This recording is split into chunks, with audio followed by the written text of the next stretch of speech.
Selamat siang teman-teman, kembali lagi di channel ini dan tentunya masih bersama saya. Seperti biasa, gimana kabar kalian? Sudahkah subscribe channel ini? Yang belum subscribe silahkan subscribe teman-teman, agar channel ini bisa berkembang dan bisa memberikan hal-hal yang positif, tentunya inspiratif bagi teman-teman. Nah, untuk konten kali ini masih tetap membahas tentang mobil ini ya teman-teman. Saya akan membuat lips bumper custom. Saya akan custom sendiri lips bumpernya. Seperti apa videonya?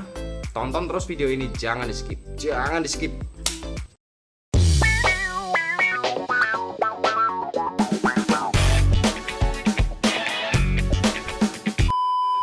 Nah, itu lips bumper yang sudah saya ukur dan saya buat dengan menggunakan triplek ya teman-teman. Untuk video pembuatannya nggak saya videokan ya teman-teman, karena waktunya udah sore dan pencahayaannya kurang bagus juga. Setelah ini nanti saya akan lapisi dengan serat fiber ya teman-teman. Seperti apa videonya, seperti apa pembuatannya, tonton terus video ini, jangan di skip. Oke, salam pecinta otomotif.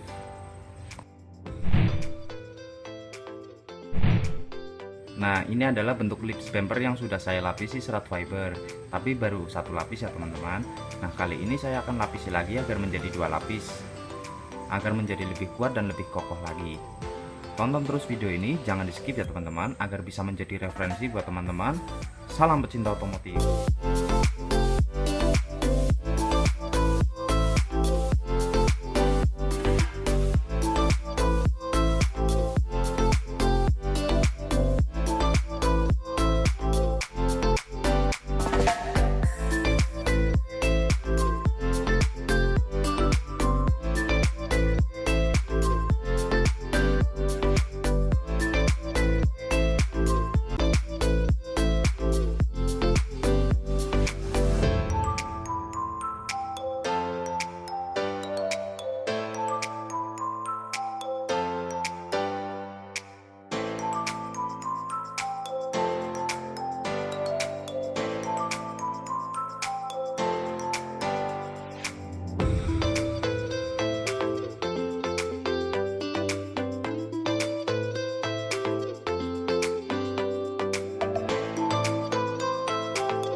ini adalah bentuk lips bumper yang sudah saya lapisi dengan 2 lapis serat fiber. Sebelum melakukan proses selanjutnya, nanti akan saya potong sebelah sininya, sebelah pinggirnya akan saya rapikan. Oke, simak terus video ini, tonton terus video ini, jangan di skip ya teman-teman, agar bisa menjadi referensi buat teman-teman. Salam pecinta otomotif.